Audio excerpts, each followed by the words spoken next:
Nous sommes ensemble. Nous sommes ensemble, ça veut dire quoi? Ça veut dire que nous sommes un. Nous sommes tous unis. À un certain niveau de conscience, il n'y a qu'une conscience. Et je voudrais partager ce point de vue parce que souvent on se sent seul. On a envie de pratiquer de la méditation, mais on se dit oh j'aimerais trouver un groupe, c'est difficile tout seul, etc. Mais on est ensemble. Nous sommes toujours ensemble. Les Rastas parlent du I and I, je et je, je et je et je et je et je et je et je, c'est-à-dire tous les êtres humains, les uns à la suite des autres. Ensuite, ensemble, nous sommes Jah. Jah, c'est-à-dire Dieu. Jah, c'est Yod-Heh-Voh-Heh, c'est Jéhovah, c'est-à-dire c'est je suis cela, je suis qui je suis. Quand je suis qui je suis aussi tout ce qui m'entoure. Ou du moins, je suis conscient de tout ce qui m'entoure. Je sens qu'il y a une communauté. Et cette communauté, c'est la vie. Je suis commun à vous en tant qu'être vivant.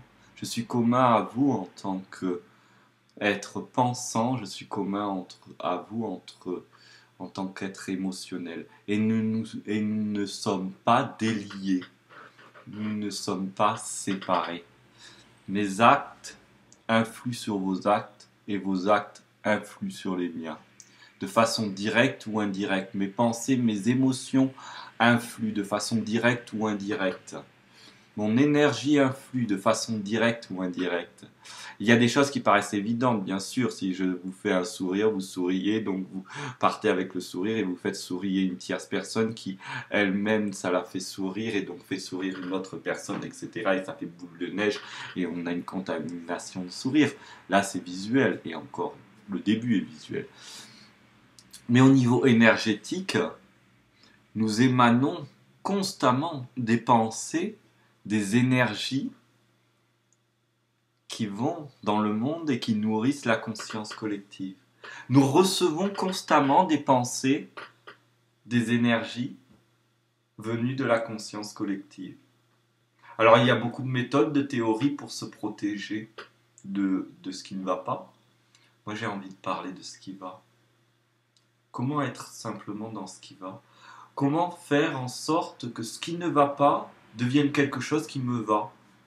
Comment faire d'un stress ambiant une source pour moi de compassion, de joie? Et bien justement, c'est par exemple la pratique de la méditation. La pratique de la méditation, et pour être aidé, pour ne pas se sentir seul, pour être ensemble, eh bien on peut penser à la communauté des méditants. C'est-à-dire pas simplement les bouddhistes, ou les yogis, ou si on est chrétien, les chrétiens, ou si on est New Age, du New Age, tous les gens du New Age, ou, ou de penser qu'aux saints. Non, pensons à tous les méditants, c'est-à-dire tous les gens qui prennent le temps de s'asseoir et de méditer. Au moment où je choisis chez moi tout seul dans ma pièce de m'asseoir et de méditer, combien d'êtres humains sur Terre à ce moment sont peut-être en train de méditer en même temps que vous? Bien sûr, parmi les grands méditants, ceux qui méditent toute la journée, eh bien vous êtes sûr au moins de méditer avec eux.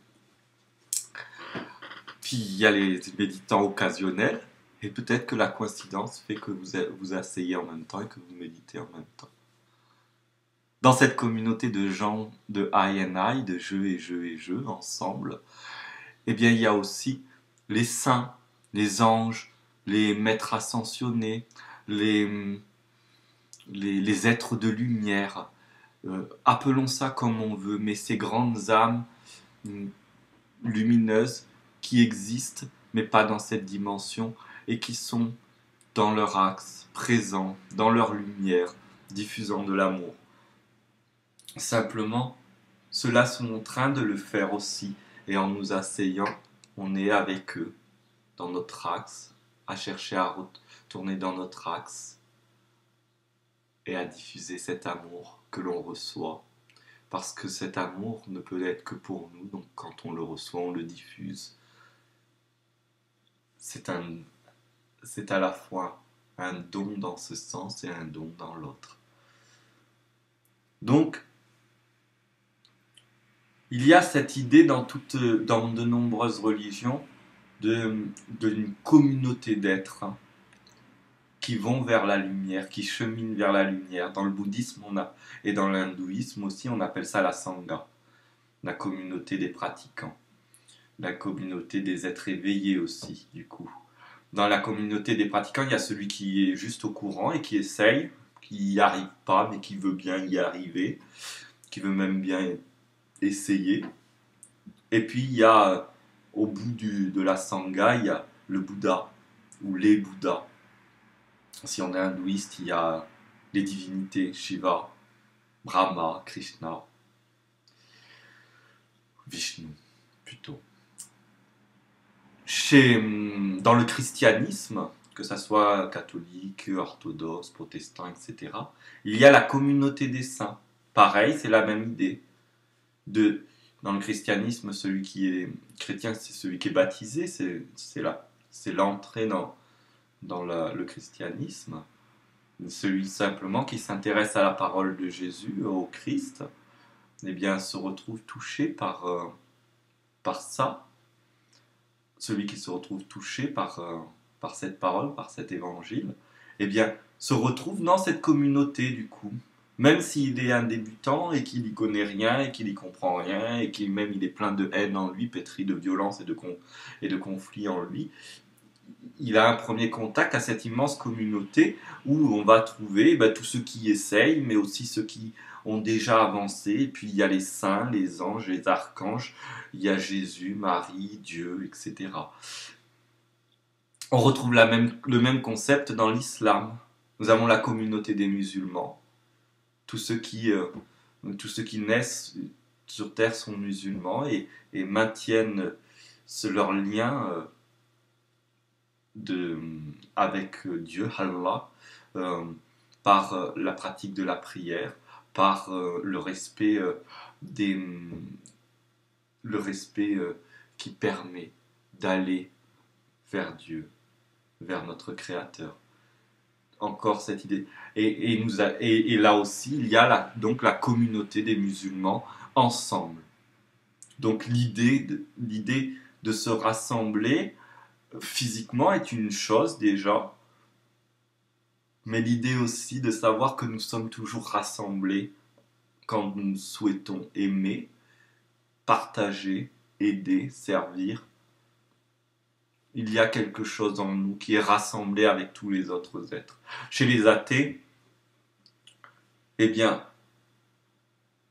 sûr, on ne parle pas de cette idée. Dans l'athéisme, il y a cette idée de séparation, mais en vérité, tout homme ou femme de cœur, croyant ou non croyant, qui cherche à puiser dans ses propres ressources, à se connaître véritablement pour pouvoir être bon et juste envers l'autre et pouvoir servir et aider l'autre, sans qu'il y ait un élan qui va appeler l'humanité, qui va appeler la vie, qui le pousse, qui l'amène vers. Et cet élan-là, c'est ça qui est en commun, qui fait commun. Et cet élan, quand on sait que c'est la vie elle-même, on sait qu'elle est commune à qui? À tous les êtres vivants, à tous les humains, donc aux animaux et donc aux végétaux aussi. Et donc c'est merveilleux parce que du coup, si on est chez nous et qu'il y a une plante chez nous, on sait qu'elle est là dans sa présence silencieuse et qu'elle est très proche donc de la méditation. Et elle peut nous soutenir et ensemble nous méditons. Ensemble, nous sommes un. Je vous remercie. On est toujours ensemble. Vous êtes toujours ensemble. Il n'y a pas besoin de chercher à se connecter à ceci, à tout ça, à tout ça. Nous sommes la lumière, nous sommes énergie, nous sommes tous connectés. Merci, merci beaucoup.